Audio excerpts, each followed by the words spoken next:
Bonjour à tous, je suis Nicolas Caron et vous écoutez la version audio du blog Lève-toi et vends que je diffuse sur mon site nicolascaron.fr. J'y traite des sujets de la prospection, de la vente, de la négociation, de management commercial et aussi de développement personnel quand il peut nous aider à vendre. Je vous souhaite une bonne écoute et la plus belle réussite commerciale possible.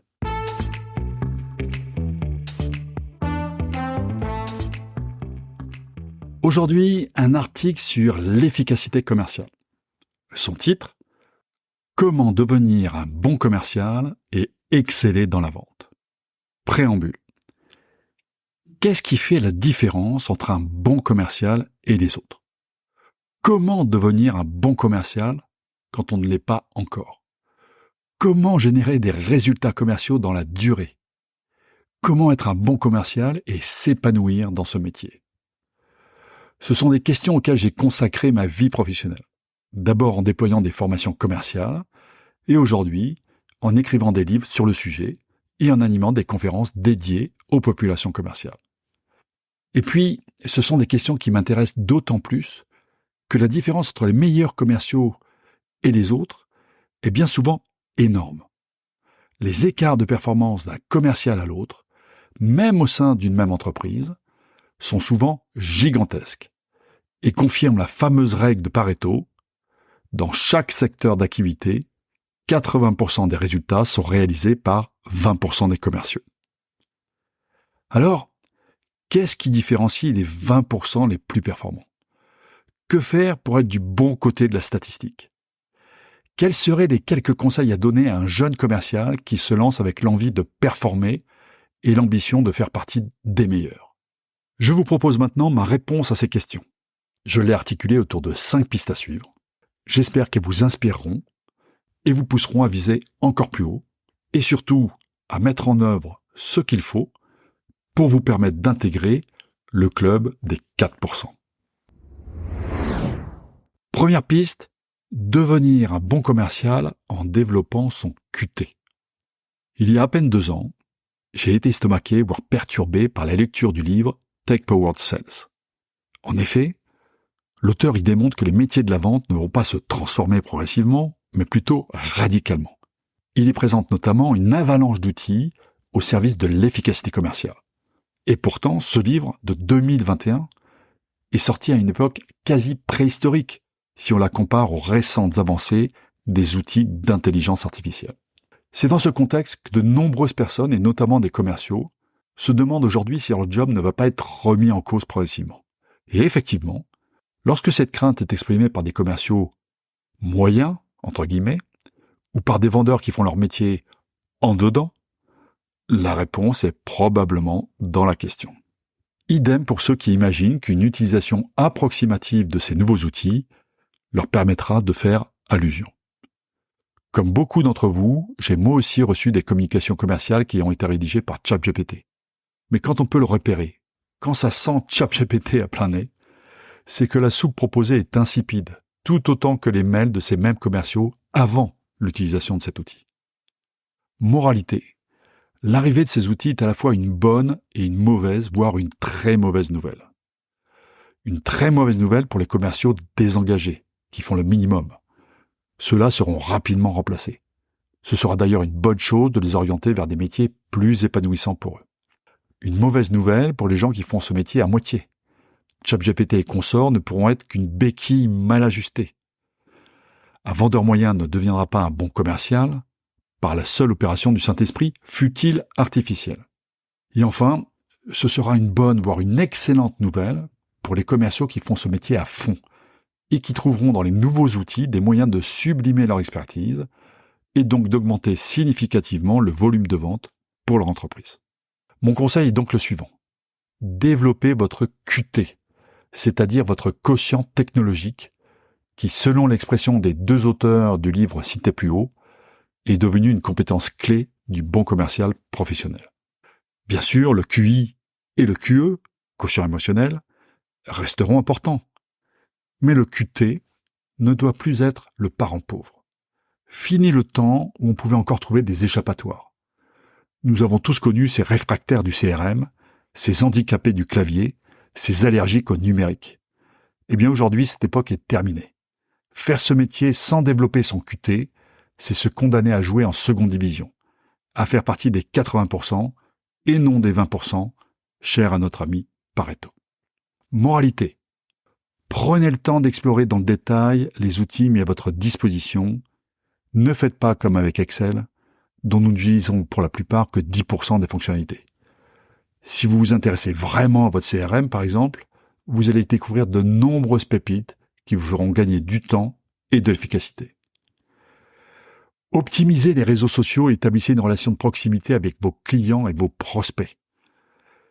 Il m'arrive encore de rencontrer des gens réticents vis-à-vis de l'usage de LinkedIn, par exemple.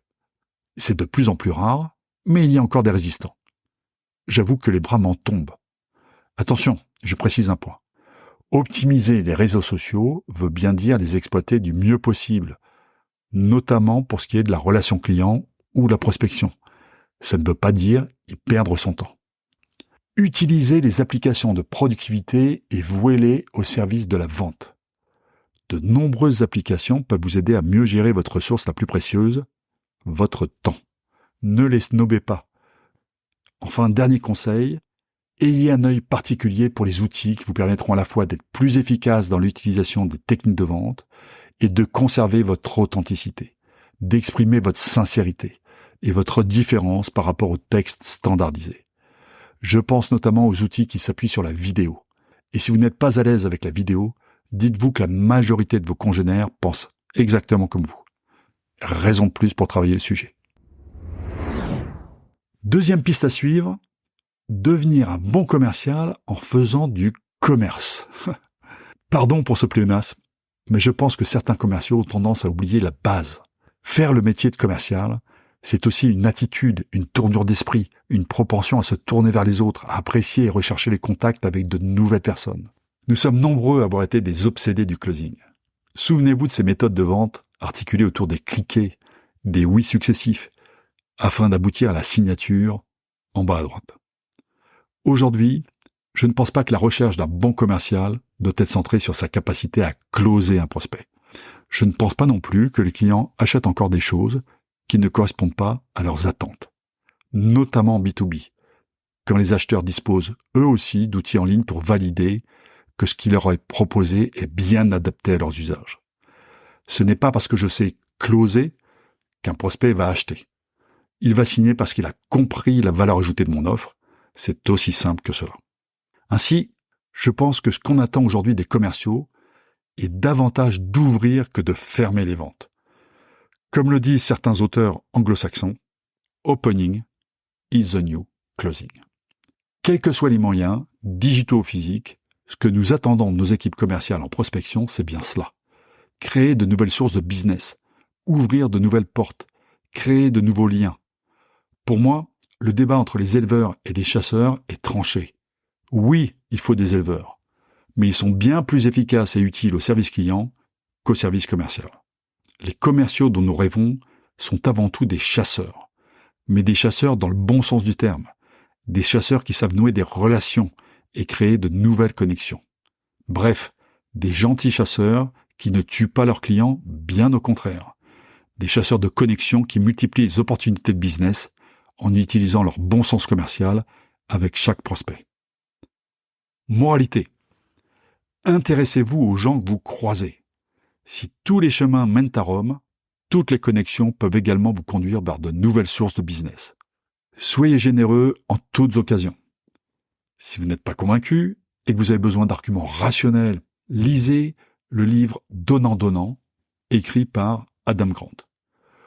L'auteur vous y expliquera avec moult détails ce que vous rapportera la générosité dans votre relation avec vos clients et prospects. Vous verrez que le premier bénéficiaire de votre générosité vous fait face tous les matins. Il suffit de regarder votre miroir. Et enfin, lâchez votre téléphone, au moins dans les lieux publics. Chaque chose en son temps. Et un commercial normalement constitué regarde ses congénères, leur sourit et discute en toute occasion. Pour ceux qui en doutent, nous en reparlerons le jour où vous aurez conclu votre première vente ou signé votre premier contrat grâce à une rencontre due au hasard. Il n'y a pas de hasard. Troisième piste, devenir un bon commercial en développant votre expertise technique. Récemment, à l'issue d'une conférence, un participant prend la parole et me pose la question suivante. Mon fils a 18 ans, il se destine à une carrière commerciale. Quels seraient les conseils que vous lui donneriez pour réussir? Comme cette question venait à l'issue de ma conférence Lève-toi et vends, je soupçonnais que ce père de famille attendait une réponse sur le plan de la méthode et des moyens de renforcer rapidement la maîtrise des techniques de vente. Je lui ai pourtant répondu sur un autre plan. Je lui ai suggéré d'aider son fils à d'abord choisir un secteur qui le passionne. Pourquoi? Pour avoir l'envie et l'énergie de ne pas rester en surface. La première différence entre deux commerciaux est, de mon point de vue, la maîtrise technique, plus que la maîtrise des techniques de vente. Posez-vous la question. Lorsque vous achetez quelque chose d'important pour vous, êtes-vous davantage rassuré par la capacité de votre interlocuteur à vous poser des questions ouvertes, ou plutôt par son expertise technique? La confiance que vous avez en lui est-elle proportionnelle à la façon dont il vous engage vers le oui, ou plutôt à la clarté et à la précision des réponses qu'il vous apporte? Bien sûr, la maîtrise des méthodes de vente ne nuit pas. Mais le point le plus important, selon moi, est d'abord la maîtrise technique. Vous allez sans doute me trouver un peu dur, mais je sais que je ne suis malheureusement pas le seul à penser que le niveau de médiocrité ne cesse de monter. Si, je pèse mes mots. Prenons quelques exemples. Combien de conseillers en gestion de patrimoine en savent en fait beaucoup moins sur leur domaine que leurs clients? Combien d'experts immobiliers se contentent d'un vernis approximatif alors que la complexité de la réglementation et de la fiscalité ne cesse de progresser? Combien de consultants qui revendiquent de pouvoir vous accompagner se contentent juste de répéter ce que leur patron leur a soufflé à l'oreille? Je sais, cela peut paraître dur, mais je vous assure que dans de très nombreux métiers, sortir du lot n'est vraiment pas difficile. Avant, il était d'usage de dire que la concurrence n'était pas seulement entre l'entreprise A et l'entreprise B, mais surtout entre le commercial de l'entreprise A et celui de l'entreprise B. Ceci est toujours vrai à une nuance près. Non seulement vous êtes en concurrence avec le commercial de l'entreprise B, mais en plus avec Google, avec ChatGPT, avec tous les nouveaux outils qui abreuvent d'informations tous vos clients. Si votre maîtrise technique ne m'apporte rien de plus que ce que je peux trouver en 2 clics, passez votre chemin. En revanche, si vous maîtrisez très bien votre sujet, au point de m'aider à faire le tri dans l'avalanche d'informations proposées sur le net, alors là, je vais d'autant plus vous écouter et ma confiance sera toute à vous. C'est pour cette raison que j'ai conseillé à ce père de famille de pousser son fils à choisir un métier pour lequel il sera prêt à faire le geste à fond, à faire de son mieux pour en maîtriser toutes les subtilités et ainsi être vraiment à même de faire la différence. Moralité. Ne vous contentez pas du tout venant. Vous devez être un expert de votre sujet ou accepter d'être remplacé. Osez la passion. Si vous êtes passionné par votre métier, vous allez en découvrir toutes les subtilités, vous allez maîtriser la profondeur des enjeux et vous ferez largement la différence avec ceux qui restent en surface. Un bon commercial est aussi un passionné qui a envie d'apporter de la valeur ajoutée à son client. Les techniques de vente sont importantes, mais sont peu de choses par rapport à la certitude d'apporter quelque chose de positif à ses clients. Si vous êtes un fanatique de votre produit, persuadé des impacts réels sur le bien-être de vos clients ou sur les bénéfices que ces derniers tireront de leur collaboration avec vous, vous serez juste irrésistible. Et enfin, bossez. Et oui, il n'y a pas de miracle. Si vous consacrez chaque jour une partie de votre temps à développer votre expertise technique, rien ne pourra vous empêcher de sortir du lot. Et inversement. 4e piste, devenir un bon commercial en vous concentrant sur ce qui compte vraiment. Mes lecteurs fidèles savent que ceci est une de mes obsessions. Comment utilisez-vous votre temps? Comment distinguez-vous l'essentiel de l'accessoire? Bref, comment tapez-vous dans l'azime? J'assume complètement ce que je vous ai dit plus haut sur la maîtrise des nouveaux outils du numérique et les réseaux sociaux. Mais cela ne veut pas dire pour autant que vous devriez passer des heures carrées sur LinkedIn ou Facebook. Comme le dit Cal Newport, la concentration est le nouveau QI du savoir. Il est important, voire crucial, de vous accorder des moments d'isolement. Nous vivons maintenant sur un champ de bataille permanent, et cette bataille est celle de l'attention. C'est à celui qui vous mettra sous le nez la plus belle guirlande pour attirer votre regard, puis votre attention, puis votre temps. Malheureusement, nous ne sommes pas des super-héros capables de demander à notre cerveau de travailler 24/24. Nous avons besoin de pause. Alors, si vous lisez cet article en cherchant des pistes pour faire partie des meilleurs, eh bien en voilà une de plus. Consacrez plus de temps que les autres à ce qui compte vraiment. Juste pour vous faire froid dans le dos, je vous rappelle cette statistique tirée du dernier rapport sur l'état de l'art de la vente publié par Salesforce. Chaque année, ce rapport présente de nombreux indicateurs sur l'activité commerciale et l'un d'entre eux porte sur la proportion du temps que les commerciaux passent à vendre. Dans les éditions précédentes, ce chiffre tournait autour de 36%. Cette année, ce chiffre est passé à 28%. Moralité. Osez vous isoler. Si vous n'êtes pas connecté H24, la Terre ne va pas s'arrêter de tourner et vous n'allez pas perdre des affaires pour autant. En revanche, les séquences de travail homogènes pendant lesquelles vous ne faites qu'une seule chose seront extrêmement productives. Calez-vous 2 séances de ce type par jour et vous deviendrez d'un seul coup beaucoup plus productif que 90% de vos collègues. Respectez votre intention de commandement. Cette expression militaire désigne l'objectif majeur à atteindre, quels que soient les obstacles rencontrés. Le principe trouve son importance dans le fait qu'aucun plan ne résiste au feu de l'ennemi. On pourrait reformuler en disant qu'aucune bonne volonté ne résiste au feu des distractions. Une façon de se prémunir consiste donc à définir votre objectif majeur à atteindre, puis vous poser régulièrement la question de savoir si ce que vous êtes en train de faire contribue ou non à sa poursuite. Par exemple, si votre intention de commandement est devenir le meilleur commercial de mon industrie, alors vous pouvez challenger toutes vos activités avec cette question simple. Est-ce que faire cette activité va m'aider à devenir le meilleur commercial de mon secteur? Vous allez voir que si vous appliquez cette méthode à toutes vos tâches, vous allez faire un sacré tri. Enfin, faites des choses impopulaires. Dans tous les métiers, il y a des choses que personne n'aime faire. Et bien souvent, ce sont justement ces tâches qui font la différence entre le vendeur lambda et le bon commercial. Personne n'aime passer les 5 coups de fil supplémentaires en fin de journée pour entretenir la relation avec un prospect. Personne n'aime suivre une formation de plus sur un détail technique de son offre commerciale. Personne n'aime mettre à jour son CRM pour y voir plus clair dans le suivi de ses clients. Personne n'aime aller à un pince-fesse la veille d'un week-end de 3 jours et représenter son entreprise. Personne n'aime aller visiter un salon sans savoir si vraiment ça vaut la peine. Personne n'aime consacrer un week-end à rédiger du contenu à publier pendant les semaines suivantes. Bref, il n'est pas difficile de repérer les tâches ingrates que personne ou presque personne n'aime faire. Ce sont celles qui vous imposeront un effort supplémentaire, mais aussi celles qui feront probablement toute la différence dans les métiers de la vente. Les meilleurs sont aussi ceux qui font ce que les autres n'aiment pas faire. C'est aussi simple que cela. Enfin, 5e piste à suivre. Devenir un bon commercial en renouvelant ses méthodes de vente. Je m'amuse toujours lors de mes conférences à mettre les pieds dans le plat. Le plat des méthodes de vente vues, revues et revues encore.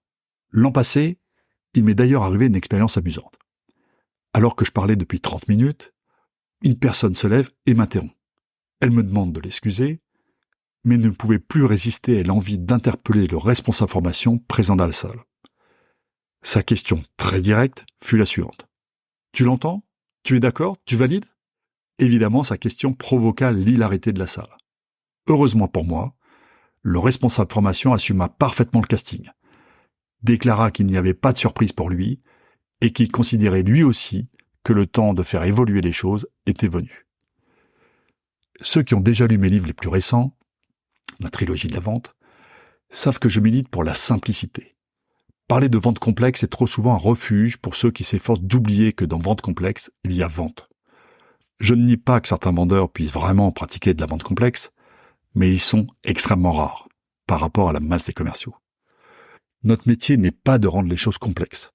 Bien au contraire, notre objectif est de simplifier. Simplifier les choix, simplifier les process et simplifier les décisions pour le client et le prospect. Comme le dit Alan Dib dans son excellent livre One Page Marketing Plan, notre métier n'est pas de jouer au business, mais de faire du business. Par exemple, c'est très bien de savoir remplir une revue d'affaires de 12 pages avec tous les acteurs clés du projet et la date à laquelle l'acheteur a eu la rougeole. Mais c'est mieux de se concentrer sur la règle de base du commerce. Tout ce qui vient du haut tombe plus vite. Et ça vaut aussi pour les prises de décision. Comme disait Coluche à propos de la justice, il y a ceux qui connaissent le droit et il y a ceux qui connaissent le juge. Bref, notre métier n'est pas d'appliquer jusqu'à la nuit des temps des méthodes et des techniques de vente conçues dans un autre contexte qui n'a plus rien à voir avec ce qui fait notre terrain de jeu commercial aujourd'hui. Moralité. Challengez vos pratiques. Des méthodes de prospection et des techniques de vente efficaces d'hier ne le sont pas fatalement aujourd'hui. Tout n'est pas à remettre en cause systématiquement, mais exercer son œil critique n'est pas une faute lourde. Vous avez même le droit de résister.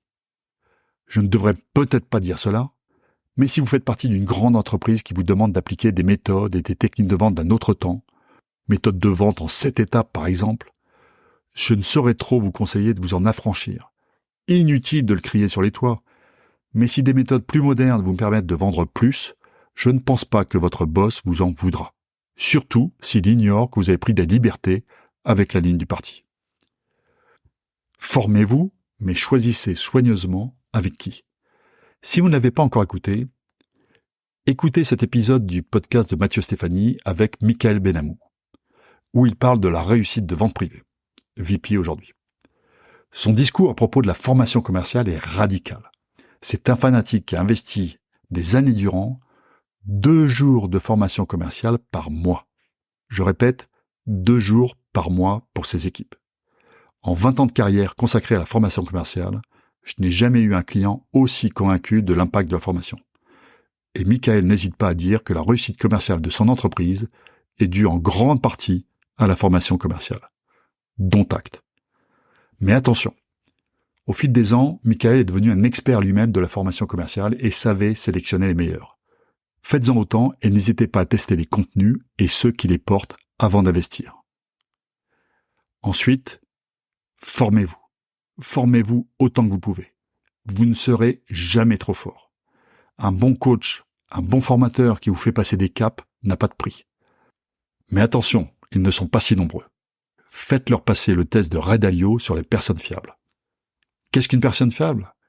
C'est une personne qui a réussi au moins à 3 reprises à faire avec succès la chose dont elle parle. Et qui est également capable de décrire la relation de cause à effet entre les actions mises en œuvre et les résultats. Je vous assure que si vous passez vos formateurs potentiels au tamis de ces 2 questions, vous allez faire un sacré tri. Voilà, j'en ai terminé pour les 5 pistes que je voulais vous présenter pour viser l'excellence commerciale. Maintenant, il ne me reste plus qu'à vous souhaiter la meilleure réussite possible et de vous installer définitivement dans le camp des tout meilleurs commerciaux. Ceux qui ont des résultats à la hauteur du plaisir qu'ils prennent à faire ce métier, ceux qui font partie des 4%. Oui, des 4%. Vous ne voyez pas ce que je veux dire ? Vous vous souvenez, Pareto, les 20-80 ? Ne me dites pas que si vous avez écouté jusque-là, c'est pour vous contenter de faire partie des 20% qui font 80% des résultats. Si vous visez vraiment l'excellence dans la vente, visez de faire partie des 4%. Les 4%, c'est la crème de la crème. C'est le camp des meilleurs 20% parmi les 20% des commerciaux les plus performants. Et c'est tout le mal que je vous souhaite.